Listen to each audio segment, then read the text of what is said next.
देता है, कबीर साहब भी कहते हैं इसको, कोई इसको चुनरिया कहता है, कोई इसको अंगिया भी कह देता है, और कोई कबीर साहब ने चदरिया के नाम से पुकारा है। तो मैली क्यों होगी ये कि जिस दुनिया में, जिस संसार में हम रहते हैं, ये काल और माया का देश है। काल और माया का देश आप कहोगे कि बुरा क्यों है, और काल और माया के देश में हमें तकलीफ क्या है? कि सृष्टि की जब रचना हुई तो यहाँ कुछ नहीं। स्वामी जी महाराज ने सार वचन में लिखी है, आपने वो लगातार उसका पाठ किया, सुना भी होगा, आपको याद हो तो। और स्वामी जी महाराज ने वाणी लिखी है कि भाई अगर कुछ भी क्या था, इस सृष्टि में रचना से पहले क्या था। हमारे शास्त्रों में बहुत कुछ वर्णन है, जब से सृष्टि बनी है सब कुछ कैसे बनी। और जिनको हम परमात्मा मान के पूजते हैं वो तीन शक्तियों के रूप में ब्रह्मा विष्णु महेश, जिनके अलग अलग काम बांटे गए हैं। ये सारे उस काल और माया के देश के कारिंदे हैं, काम करने वाले। एक रचना करता है, एक पालन पोषण करता है, तो एक संहार करता है। तो उस समय का वर्णन स्वामी जी महाराज ने सार वचन की वाणी में किया है, और उन्होंने लिखा है, नहीं खाली मखलूक न खिलकत, करता कारण काज न दिक्कत, राम रहीम करीम ने केसो, कुछ नहीं कुछ नहीं कुछ नहीं था। कि उस टाइम पे कुछ नहीं था, सब हैरानी वाली बात थी कि कुछ भी नहीं था। तो जब रचना करी तो इस देश में आके जब काल महाराज ने देखा कि उसने वरदान तो लिया, 72 चौकड़ी युग उन्होंने सत्य पुरुष की भक्ति करके वरदान प्राप्त कर लिया, ये 3 लोक का राज उसको दे दिया। लेकिन यहाँ आके देखा तो कुछ भी नहीं है, खाली है। दोबारा से उन्होंने एक अंगूठे के बल पर 74 चौकड़ी युग, 4 युग की एक युग बनता, वो चौकड़ी बनती है। तो 74 चौकड़ी युग दोबारा से जब उन्होंने भक्ति करी, सतपुरुष ने उनको फिर कहने लगे, अब क्या बात है, अब कौन सी ज़रूरत पड़ी? बोले कि जी जो मेरे को 3 लोक का राज दिया, वहाँ तो कोई रचना ही नहीं है। तो उन्होंने रचना करने के लिए रूह दे दी। ये जो हम रूह हैं, आत्माएं जो इस दुनिया में आई, इनकी बख्शीश कर दी। तो ये यहाँ आने के बाद में काल ने और माया ने अपना जाल बुन दिया कि संसार के इतने पदार्थ बना दिए कि उनमें फंस के ने और जान की वापिस सोची को 4 खान में सारे जीव बांट दिए। 4 खान में कौन से? अंडे से पैदा होने वाले, झिल्ली से पैदा होने वाले, पानी से पैदा होने वाले, मिट्टी से पैदा होने वाले। तुलसी साहब ने भी रामायण में वर्णन किया है 4 खान का। 4 खान में कुल मिला के 84 लाख योनि है, 84 लाख। और 84 लाख योनि में क्या उन्होंने किस प्रकार उनका वर्गीकरण किया कि 9 लाख जल के जीव हैं, जल में रहने वाले 9 लाख प्रकार के जीव, 10 लाख पखेरु जान, 10 लाख प्रकार के कीट पतंगे पक्षी उड़ने वाले जानवर हैं। एकादश कीट भरंग हैं, छोटे कीड़े, और ये जो है ये 11 लाख प्रकार के हैं। और सतावर 20 बखान, और दूसरे जीव जंतु जो पृथ्वी पर रहने वाले वो 20 प्रकार के हैं। और इनमें से 4 लाख प्रकार के इंसान बना दिए। और इंसान 4 लाख प्रकार के हैं सृष्टि में, जिनमें कौन से भूत पिशाच दानव राक्षस मानव सब कुछ आ गया उसमें। तो पूरा वर्णन 84 लाख 9 लाख प्रकार के जीव हैं, 10 लाख पखेरु जान, एकादश कीट भरंग हैं, स्थावर 20 बखान, 30 लाख पशु योनि है, और 4 लाख नर होई, तुलसी इनमें राम भजे धन है सो। कि इनमें जो राम की भक्ति करता है वही जीव धन्य है। अब दूसरी योनियों के जीव देखो, वो सब के सब लाचार हैं, क्योंकि उनमें ज्ञान, बुद्धि, विवेक और विचार इतना ज़्यादा नहीं है। इस पूरी सृष्टि की रचना में 5 तत्व काम करते हैं। 5 तत्व की रचना है, इसीलिए इंसान भी जब अपना काम पूरा करके चला जाता है इस संसार से, जीवन अवधि पूरी हो जाती है, तो हम कहते हैं कि वो 5 तत्वों में विलीन हो गया। कहते हैं कि नहीं ऐसा? 5 तत्व में विलीन होने का मतलब ये है कि पहला तत्व है मिट्टी, पृथ्वी, दूसरा तत्व है जल, तीसरा है अग्नि, चौथा है वायु और 5वां है आकाश तत्व। वैसे भी अगर देखा जाए तो जीव इस संसार में सृष्टि की रचना में पाओगे आप कि इनका जब विसर्जन करते हैं तो 4 ही प्रकार से तत्वों में तत्व मिला भी देते हैं। कुछ लोग अपने रीति रिवाज के मुताबिक अग्नि के सुपर्द करते हैं, शरीर को चिता में जलाते हैं ना। कुछ दूसरे इसको मिट्टी में दबाते हैं। साधु लोग, मुसलमान लोग कब्र बना के मिट्टी में दबाते हैं, जलाते नहीं। 2 प्रकार के हो गए, एक मिट्टी के सुपर्द करते हैं, दूसरे उसको अग्नि के सुपर्द करते हैं, तीसरे जल में प्रवाह करते हैं। देखे हुए जल में प्रवाह करते हुए भी वो जल के सुपर्द करते हैं। तीसरी प्रकार के क्या करते हैं कि हवा के सुपर्द, कुछ जंगली जातियां उसको काट के उसके टुकड़े बना के जंगल में फेंक देते हैं, वो हवा के हो गए। तो ये 5वां तत्व आकाश तत्व, वायु तत्व तो अपने आप वायु में मिल जाएगा। तो शरीर में 5 तत्व और 3 गुण का मिलोनी से शरीर बना है। जल, अग्नि, पृथ्वी, वायु, आकाश, रजोगुण, तमोगुण और सतोगुण, इन 8 के मिलने से इंसान के शरीर की रचना हुई। लेकिन खूबी क्या है इसमें?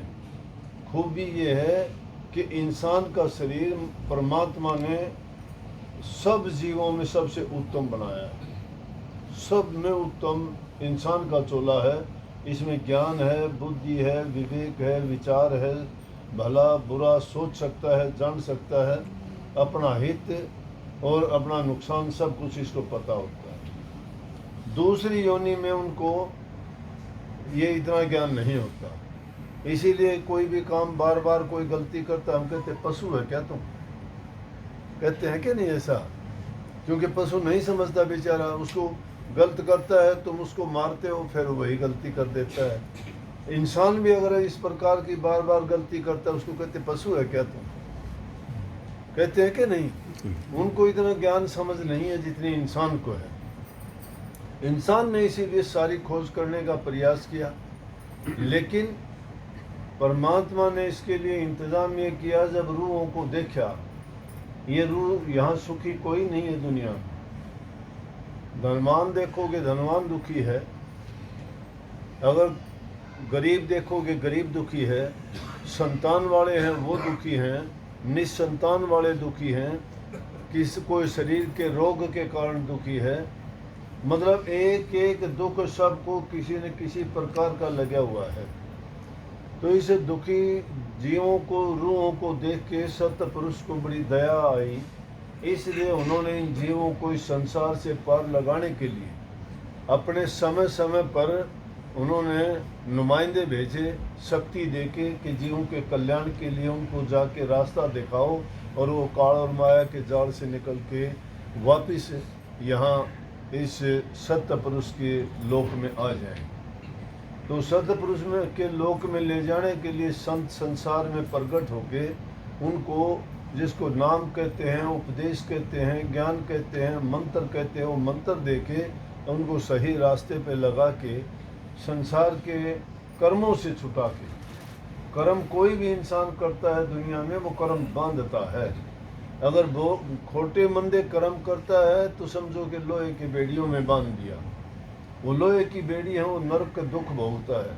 लेकिन अच्छे पुण्य के भी कर्म, धर्म कर्म अगर अच्छे करता है तो भी वो बेड़ियों में बंध गया, सोने की बेड़ियां हैं वो, क्योंकि उसको अच्छे कर्म करने के कारण दुनिया में फिर आना पड़ता है, राजा बाबू सेठ साहूकार बन के आ जाएगा। अगर खोटे मंदे कर्म करेगा नरक भोगेगा, या इस दुनिया में आएगा कोई लूला लंगड़ा, कोई पागल, कोई गरीब, कोई भूखा, कोई रोगी देखे होंगे कितने आपने जन्म लेते ही कैसे पैदा हो जाते हैं। इसका मतलब वो अपने खोटे मंदे कर्मों के कारण उन्होंने ऐसा जन्म पाया है। लेकिन जिन इंसानों को नेक मतलब प्रभु की कृपा से सब प्रकार से सब अंगों से सर्वांग संपन्न, आँख कान मुख शरीर निरोग हैं, और उनको अगर अब अच्छे काम किए थे तो ऐसा शरीर मिला। स्वामी जी महाराज ने कहा, ये तन तुमने दुर्लभ पाया, कोटि जन्म जब भटका खाया, या को अब व्यर्था मत खो, छिन छिन चेतो भक्ति कमाओ। भक्ति करो तो गुरु की करना, भक्ति करो तो गुरु की करना। गुरु की भक्ति क्या है? गुरु की भक्ति ये है, गुरु जो तुम्हें उपदेश करता है, ज्ञान देता है, जो शिक्षा देता है, उसके अनुसार कर्म करते चले जाओ, जीवन तुम्हारा सुधर जाएगा। तुम खोटे मंदे कर्मों में नहीं पड़ोगे, ना तो दुनियादारी के कर्मों में जहाँ भी फंसोगे उस कर्म का फल बन जाएगा। संत इसीलिए कहते हैं, गीता का यही उपदेश है कि कर्म करे जा बंदे, ना कर फल का इंतजार, जैसा कर्म करेगा वैसा फल देगा भगवान वैसा ही फल। परमात्मा किसी को ना दुख देता है ना सुख देता है। परमात्मा को ना कोशिश करो कि परमात्मा ने गलत कर दिया, ये अच्छा नहीं किया। हम अपने ही कर्मों का फल पाते हैं। जो इंसान अपने कर्म सुधार लेता है, निश्चित रूप से उसने अपना अच्छा कर लिया। जो अपना कर्म बिगाड़ लेता है तो उसका कर्म फल उसका बुरा मिलेगा, उसको कोई दुनिया में रोकने वाला है नहीं। इसलिए कर्म बड़ा, मुझे कई बार याद आता है महर्षि शिवरतलाल की बड़ी लंबी चौड़ी कहानी है। अगर उसको हम पूर्ण रूप से समझाया बताया जाए तो संसारी जीव है उनको धक्का लगता है। क्यों लगता है? उन्होंने तो अवतारी पुरुष तक दुनिया में जो आए वो भी अपना कर्म भोगने के लिए आए थे। उनको भी वो अपने कर्म से नहीं बच पाए। श्री रामचंद्र जी को, कृष्ण जी को, जिनकी हम आज भी उनको भगवान मान के पूजा करते, वो भी अपने कर्म से नहीं बच पाए, उन्होंने भी अपना कर्म भोगा।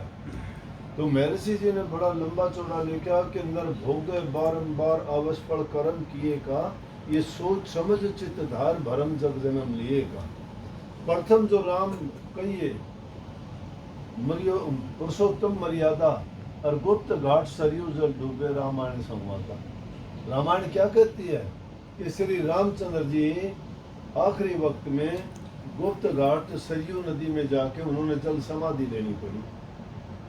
शास्त्र कहते हैं हमारे रामलीला देखते हो थोड़ी सी दिखाते हैं, लेकिन इनके जो बहुत सा इसका हिस्सा है उसमें जो चीज़ दिखाई नहीं जाती या उसको हम सुनने की कोशिश ही नहीं करते। हम तो सिर्फ रोचक कहानी है उसको जान लेते हैं। लेकिन उसी रामायण को अगर ठीक ढंग से सुना जाए, पढ़ा जाए और उनके पात्र हुए हैं और उनने जो नियमों का मर्यादाओं का पालन किया है उनको अगर देख ले तो हम सुखी गृहस्थी बन सकते हैं, अच्छे इंसान बन सकते हैं, बुरे कर्मों से बच सकते हैं, मर्यादाओं और नियमों का पालन अच्छे ढंग से कर सकते हैं।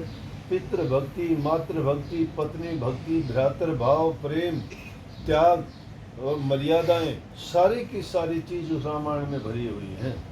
इसलिए उसको पांचवा वेद कहना भी अतिशोक्ति नहीं होगा। लेकिन बात तो थी सृष्टि की, इंसान के कर्म की।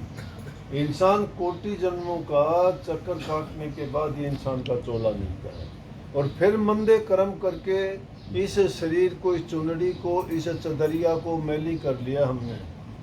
कौन कौन से कर्म किए हमने? मन से किए, वचन से किए और कर्म से किए। 3 प्रकार के कर्म करते हैं। मन में बुरा सोचते हैं, कोई भी बुरा ख्याल करते हैं, किसी के प्रति बुरा सोचते हैं। वचन से किसी को गंदा मंदा बोलते हैं, अपनी वाणी गलत बोल के उसको किसी कष्ट देते हैं किसी को। और कर्म जो शरीर से करते हैं वो।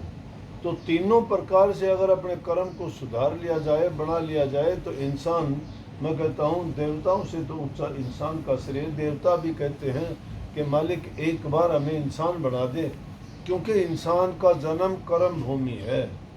कर्म इंसान ही कर सकता है।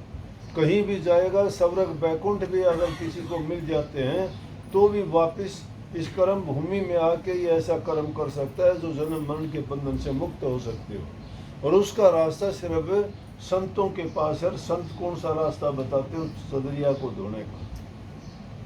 तो इसमें भी मैंने शब्द लिखा, ये तो बना है मेरी सजन घर कैसे जाऊं है मेरी मैली चुनरिया। ये वाणी के वचन तो ये थे, सजन कौन है? उस मालिक के लिए कहा गया है। वो हमारा पिता है, पति है, भाई है, माँ है, बाप है, सब कुछ वही है। स्वामी जी महाराज ने वाणी में भी लिखा है, राधा स्वामी मात पिता पति मेरे, राधा स्वामी चरणन सुख घनेरे, राधा स्वामी बिना कोई नहीं बाचे, राधा स्वामी है गुरु सतगुरु साचे।